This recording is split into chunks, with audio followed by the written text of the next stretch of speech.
On day 2 of Denver Broncos mandatory minicamp, Bo Nix and the offense was heating up in the red zone. We'll highlight his standout performance and more on today's episode, Locked On Broncos.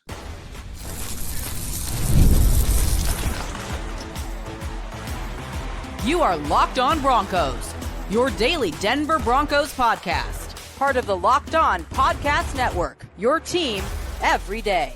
What's up, Broncos Country? Welcome into another episode of Locked On Broncos, your daily Denver Broncos podcast, part of the Locked On Podcast Network, your team every day for all your Broncos news, content, coverage, analysis, and more. This is the place to be every single day, all year long. Special shout out to all the everydayers out there in Broncos Country. Thanks for tuning in and making us your first listen, however you choose to do so. And if you're not yet an everydayer, become one. Hit that subscribe or that follow button wherever you get your podcast, and you're never going to miss out on what's going on with your favorite team. I'm Cody Roark, Broncos reporter for Mile High Sports, where you can check out my written coverage of the team daily over there at milehighsports.com. And I'm Sayre Bedinger, site expert at Predominantly Orange, and always rocking every day here with your boy Cody on Locked On Broncos. Well, here's what you're going to get on today's episode of the show. Broncos Country, Sayre and I, we're going to recap day 2 of mandatory minicamp, as Sean Payton says that there are no sugar days. It's a salt day here as the Broncos plan to finish out all of mandatory minicamp. We'll go through day 2's highlights,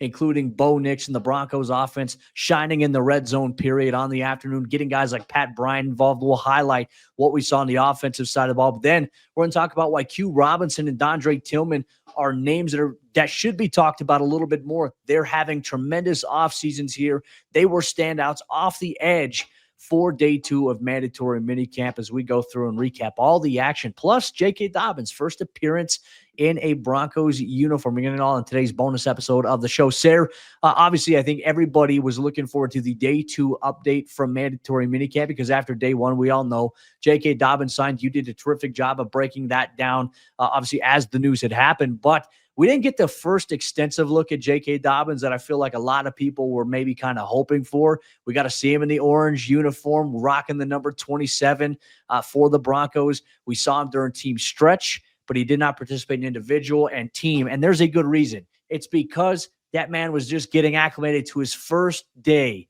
at altitude. The heat, the altitude, it's hard to breathe. Conditioning a factor. We'll see him probably soon. Maybe not for day 3 of mandatory minicamp, but I think we're going to see him pretty much extensively ready to rock and roll for day 1 of training camp in July.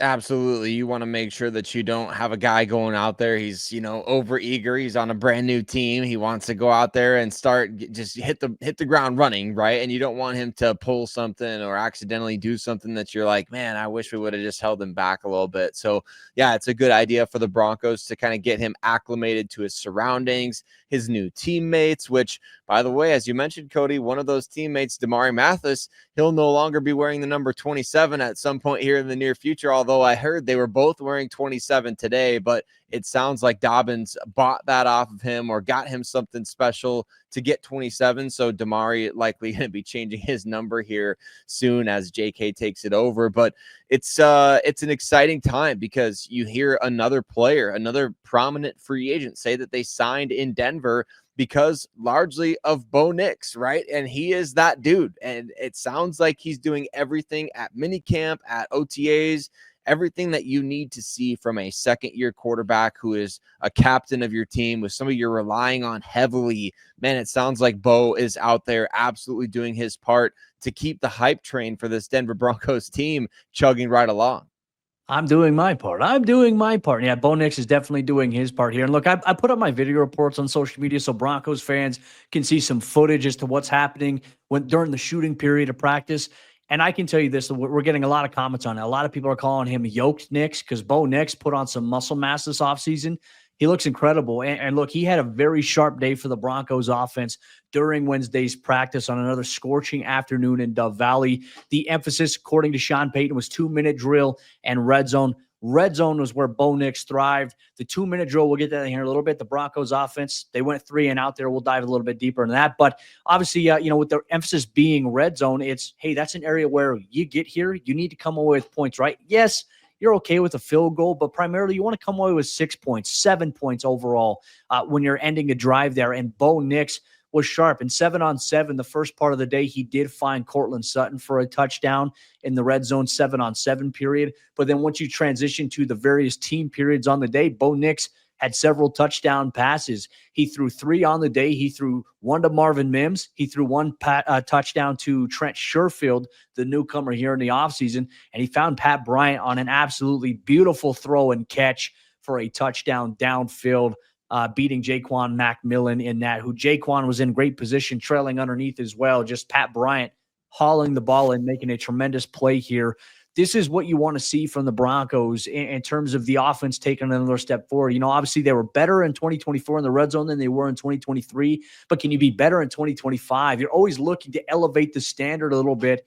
I think the Broncos have a multitude of body types here. We're also factoring in the running back position, where when they get in the red zone, I feel more confident about their ability to score this year than I did last year, which should be an exciting thing to watch unfold in training camp. What do you think you're seeing the most of from Bo Nix in terms of improvement? Is it the timing with the receivers? Is it the placement of the ball? Like, what do you think it is? Because obviously, I think last year we saw a guy who has that playmaking ability. He can execute the offense. He doesn't really make mistakes with the ball. He's not affected overly by pressure. And yeah, he'll take a couple of sacks here and there, but for the most part, he's not going down without a fight, right? And he's not going to let a play just die in the pocket when he has a chance to go outside. What do you think you're seeing most from Bo at OTAs in terms of, hey, this looks like, man, he's a different guy in this regard particular?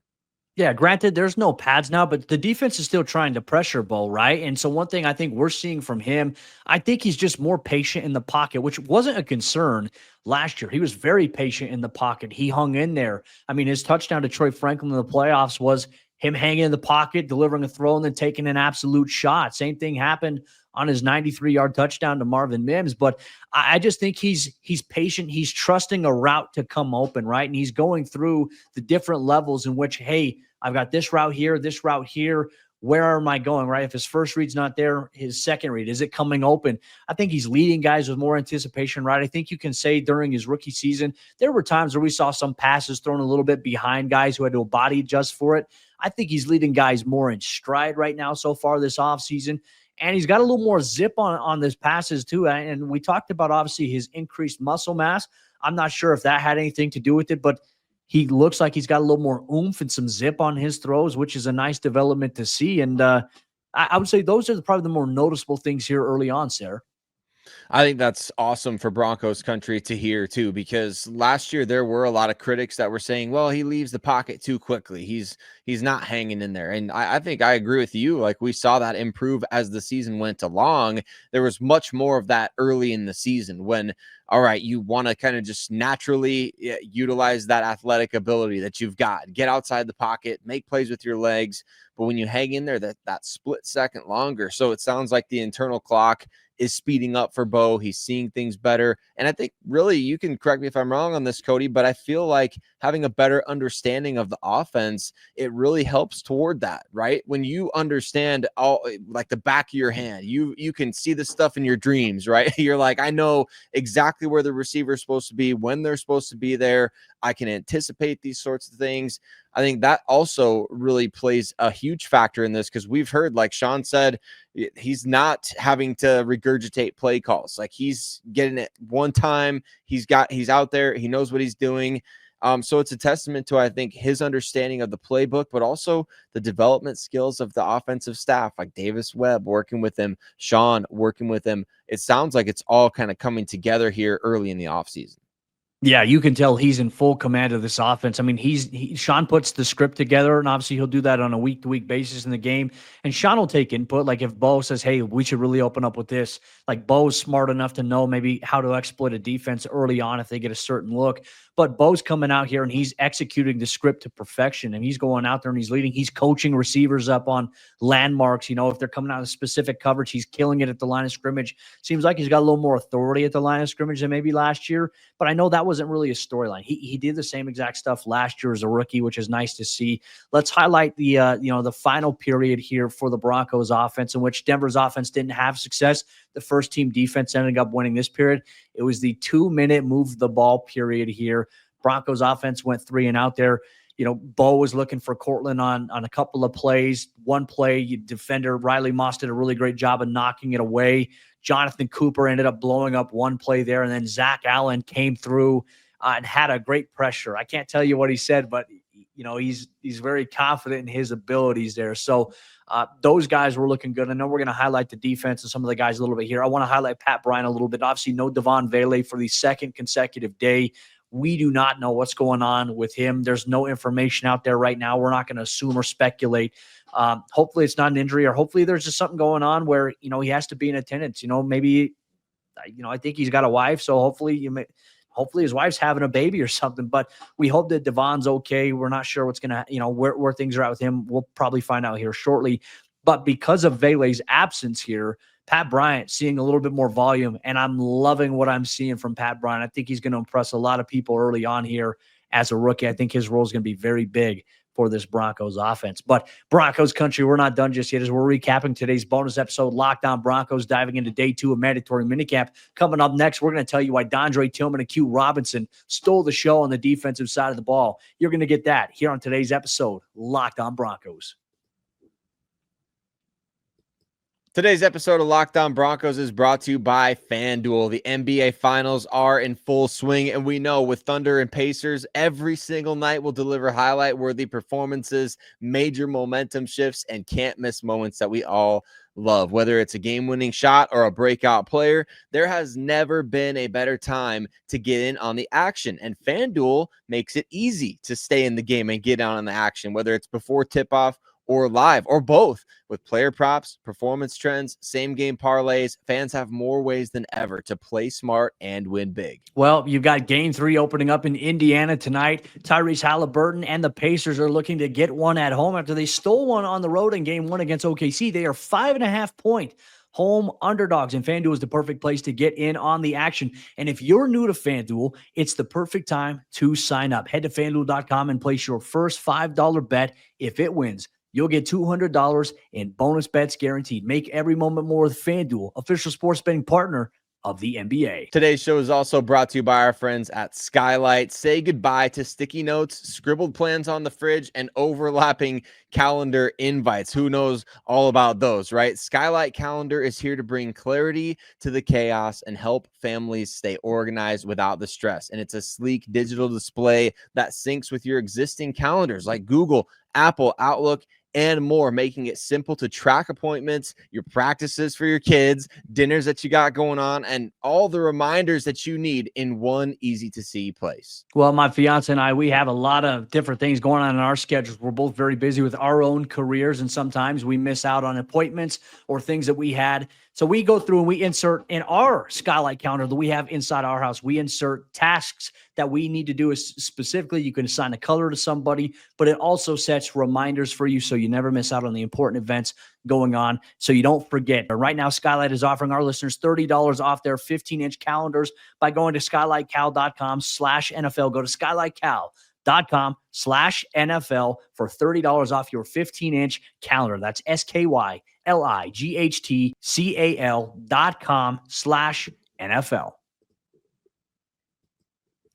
Bo Nix in the offense, we're bringing it in the red zone, but Q Robinson and Dondrea Tillman bringing some heat off the edge and standing out at OTAs. We've been seeing a lot of stuff from Dondrea Tillman on his TikTok account, Cody. I know for sure. I've been watching. He's been putting in a ton of work this offseason to try and get better and build off the 5 sacks that he had last year. Q Robinson is trying to become maybe the steal of day 3 of the 2025 NFL draft. And it's hard to argue against the results that we've seen from him lately, right? Last year at Alabama, sort of a breakthrough season for him before injury. And then, of course, now here at OTAs, I've seen stuff from you. Our good friend Andrew Mason has been putting stuff out there. Pretty much everybody that's been watching Broncos practice, Ryan Edwards.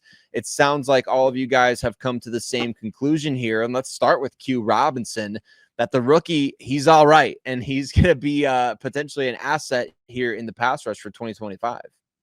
Yeah, I'm very excited to see him once training camp rolls around, the pads come on. You're getting some competitive periods against your own teammates, but more importantly, when you play San Francisco in a joint practice and you go up against Arizona in a joint practice, can you carry that over against different teams, different looks that you haven't necessarily prepared for, right? Because obviously, going back to OTAs and minicamp and training camp, you are seeing the same scheme every single day. So you start to pick up on tendencies a little bit. Sometimes you can recognize a formation or a look, and it's like, all right, I know exactly what to do here. But like Q Robinson, man, this guy is a flash in the pan. And I'm not talking about like explosive speed. I'm just talking about a very, very quick get off. And on top of that, the high motor to boot with that.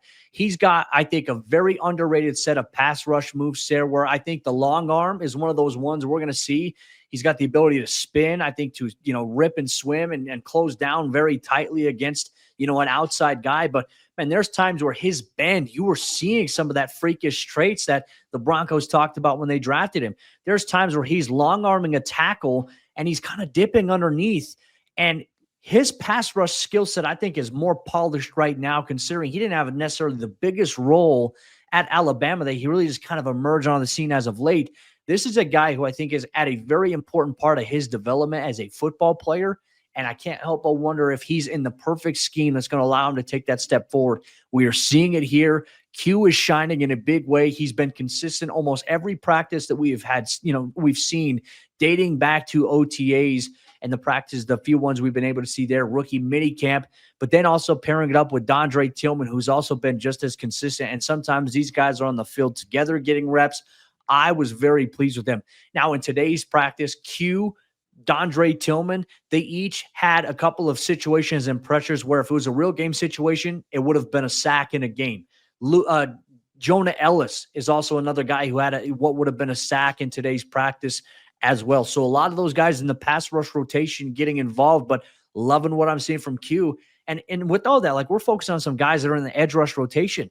That doesn't even factor in Jonathan Cooper, who had a couple of plays during the team period today where he would have blown up plays behind the line of scrimmage, would have been a TFL. Once again, Coop playing with that high motor early on. We're not seeing, like, the pads aren't on just yet, right? So how much can we truly evaluate? It's hard to say. It's somewhere in the middle. But what we're seeing early on in terms of returns on all these guys, very impressive early on here, Sayre. Yeah, the Broncos have enviable depth off the edge, don't they? I mean, I think that's pretty abundantly clear. And you look at Q Robinson's situation, obviously the fact that he didn't play a ton at the college level helped the Broncos get him in the 4th round, but also guy wasn't able to do pre-draft workouts, at least not to get a RAS score officially, Cody. All we've got is a height weight measurement for him from our good friend Math Bomb, which is obviously 6'4". So you mentioned the arm length, 33.5 inches, and then he's 243 pounds. So he's a long and sort of lean edge rusher. But those types of guys often have the best burst. And like you said, they can use that long arm. You can use your upper body strength to convert speed to power a little bit, take an offensive tackle off guard with your quickness off the snap, and then jam that hand right up into his chest and throw him to the side like Von Miller always used to do. Von Miller, he's not the biggest dude in the world, but he could throw offensive tackles around because he could get them on their heels. That's what a guy with speed off the edge can do. You get an old lineman on their heels, you get them off balance, and you just throw them to the side and you go make a play, right? And Q Robinson's going to get a chance to do that this year. Dondrea Tillman last year, I felt, was pretty opportunistic, Cody. He went out there for not that many snaps, and yet it felt like every time he was out there, whether it was preseason or the regular season, I mean, we were seeing number 92 pop off the screen in some way or another. And fans were out there saying, oh my gosh, it looks just like Elvis Dumervil. He's not Elvis Dumervil. He's not the same type of guy, but man, he's a productive pass rusher who is relentless with his effort. He's going to go out. It doesn't matter if he's the second or the third guy or the first guy to the QB. He wants to make that play happen. And that's what I love about him. So to me, hearing this about these two guys, it raises a question that maybe you and I will talk more about. What does this mean for a guy like Nick Bonitto? Does it mean anything? Are the Broncos even thinking about, hey, these two guys plus Jonah Ellis, they could be a factor in those contract discussions? I don't know if that's how the Broncos are thinking, Cody, but man, it's good to hear at if nothing else, that your depth off the edge is looking great at OTAs. I have a feeling we're going to see 5 guys at outside linebacker on the 53-man roster, barring that, hopefully none of these guys get banged up or injured. Hopefully they can all stay healthy. That's always a goal.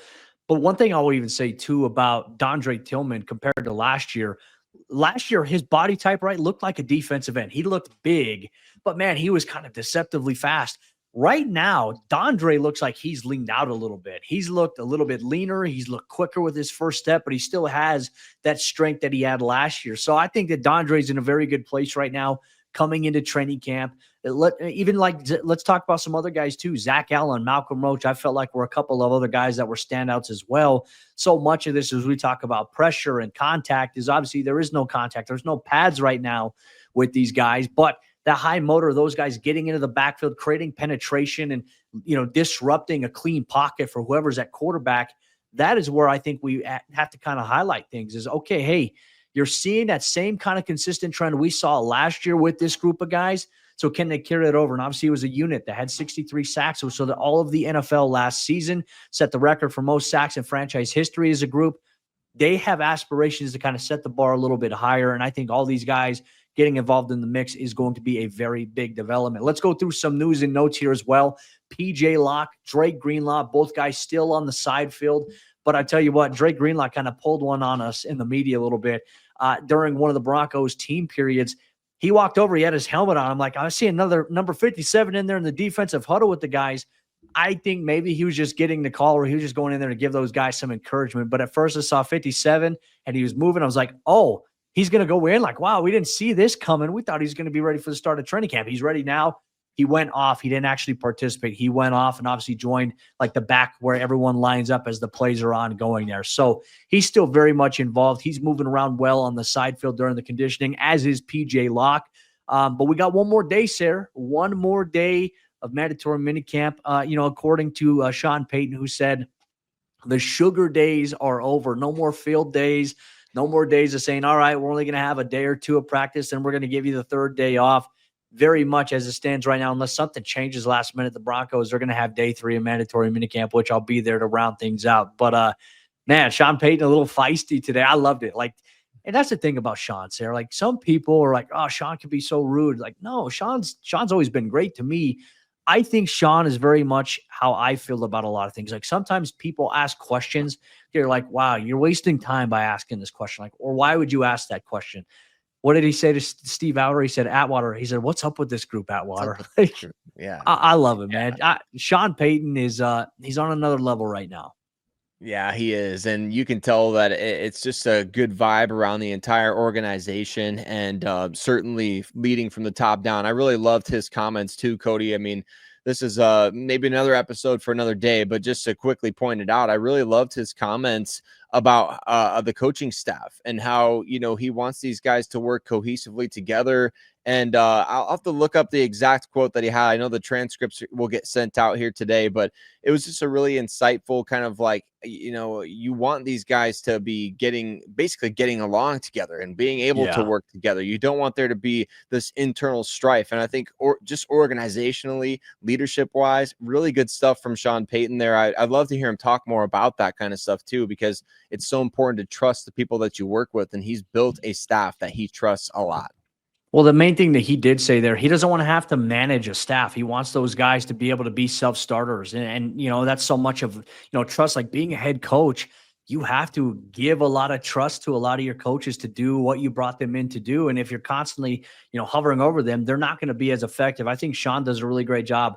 Obviously he's going to be calling the plays, but he lets Davis Webb coach. He lets Zach Strief coach. He lets Kiri Colbert coach. He lets Lou Ayeni coach the running backs. He doesn't overstep. He'll go through and provide feedback from time to time on a route that a receiver did, but he's very much like, I've got guys for this. I'm going to focus on managing the operation. And I think he's done a really good job of that. And look, there's a lot to be excited about if you're a Broncos fan. And look, we're sitting here now in the month of June saying, okay, we're 1 month away from training camp. We just want to see this team get there because I know training camp's going to be grueling. But this is a team that I feel very confident about taking another step forward. The way that they did last year, Sayre, they won 10 games. Can they win more than 10 games? I think this is a team that will be very capable of that if they can stay healthy. And I'm excited to see that work take place in training camp. and then carry over into the regular season where Denver's going to open up at home against the Tennessee Titans. And that's the focus right now, but it's building the right 53. Sean Payton and the Broncos, they're on their way. But with that said, Broncos Country, that'll wrap up today's episode of the show, a bonus episode for all of you in Broncos Country here today. Tomorrow's episode of the show on Thursday will be a full-length one as Sayre and I will recap the final day of mandatory minicamp. We'll go through everything that we saw. We'll even dive into a stock report, players who stood out, players whose stock fell a little bit. You'll get that on Friday's episode. There's a lot to break down here as we get ready for the start of training camp. But with that said, Broncos Country, we appreciate you so much. Make sure you follow us or subscribe to us wherever you get your podcasts or on YouTube. You can even follow us now on TikTok, where we are posting daily content for all of you to get involved with as well. Make sure you head on over there. Sayre and I will see you tomorrow for a brand new episode, Locked On Broncos.